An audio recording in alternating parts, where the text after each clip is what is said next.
Hello everyone, welcome to Analyser GS. और आप लोग कैसे हैं?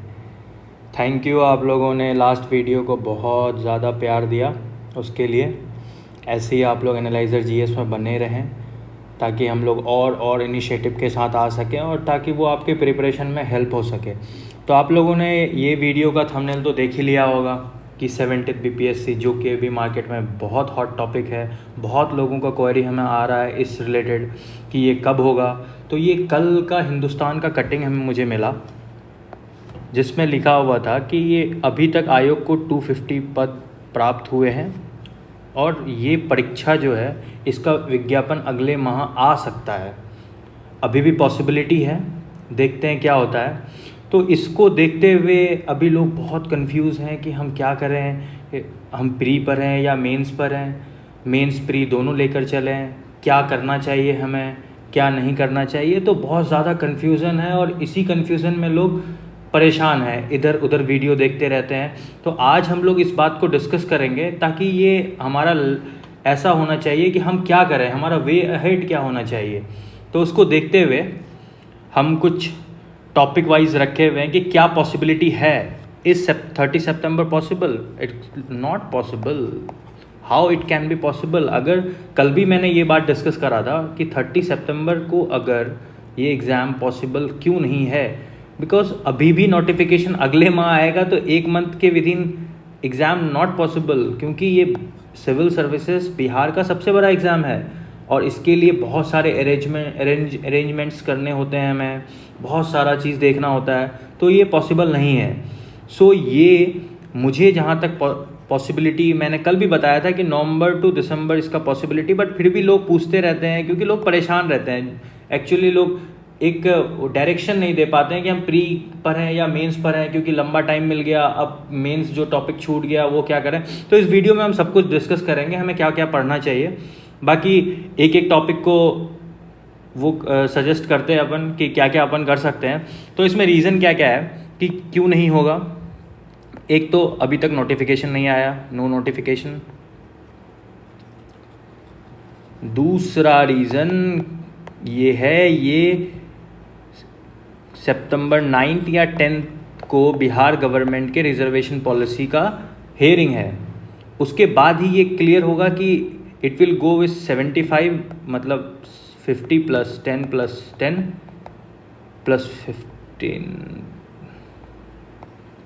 ये इसके साथ जा रहा है, या इट विल गो विथ 50% जो इंदिरा स्वामी केस के अकॉर्डिंग है। वो तो सुप्रीम कोर्ट के जजमेंट के बाद ही पता चलेगा क्या केस है।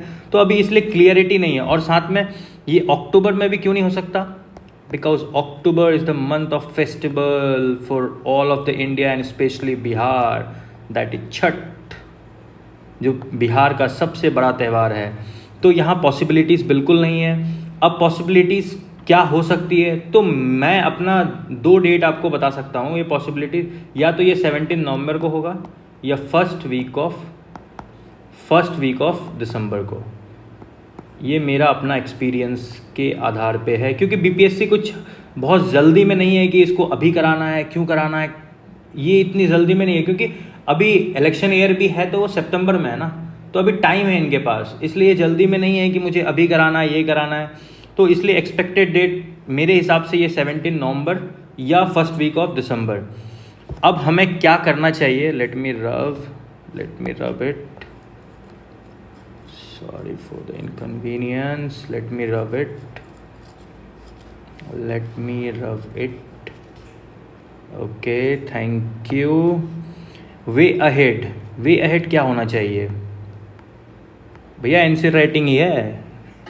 वे अहेड क्या होना चाहिए कि अभी हमें मिनिमम 2 टॉपिक्स, जैसे हमारे पास GS 1 है, GS 2 है, फिर ऐसे है, फिर ऑप्शनल है। ऑप्शनल आप बाद में भी पढ़ सकते हो, दैट्स नॉट मैंडेटरी, बट ये 3 टॉपिक है। तो आप संडे ऐसे का फॉर्डर मटेरियल आप डेवलप कर सकते हो।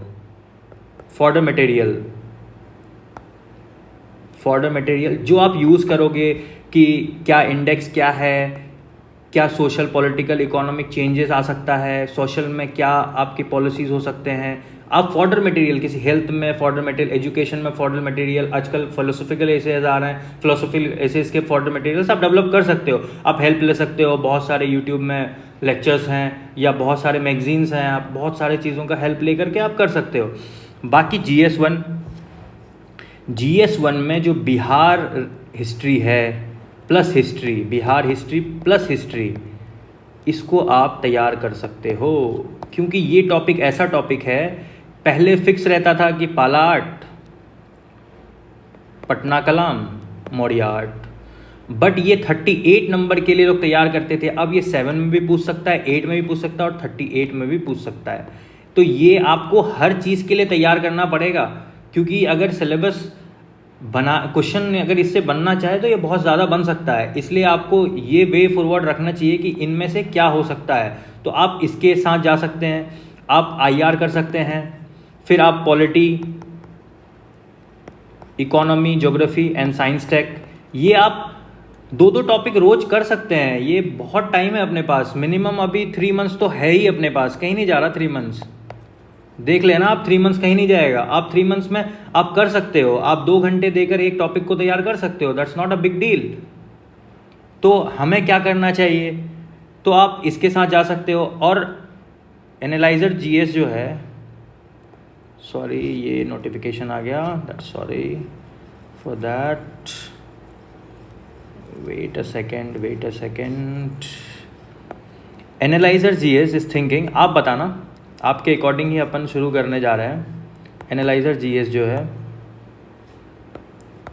ये एक इनिशिएटिव के साथ आना चाह रहा है कि ये एक टॉपिक, 1 टॉपिक 1 डे मेंस का लेकर आना चाह रहा है, विथ नोट्स प्लस कंसेप्ट, कि आप आंसर राइटिंग करोगे कैसे। मार्केट में तो चल रहा है आंसर राइटिंग, अरे आप आंसर राइटिंग स्ट्रक्चर कैसे करोगे, आंसर राइटिंग में क्या होना चाहिए। आप कुछ भी लिख दोगे, ये आंसर राइटिंग नहीं होता, आपको डिमांड को फुलफिल करना पड़ेगा। अगर क्वेश्चन ने डिमांड क्या कहा है आपको फुलफिल करना पड़ेगा।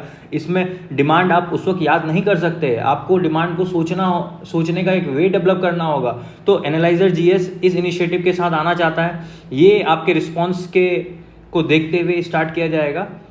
बाकी आप लोग मुझे बताना कमेंट सेक्शन में, और बाकी प्रीवियस वीडियोस को इतना प्यार देने के लिए बहुत बहुत थैंक यू। एंड आगे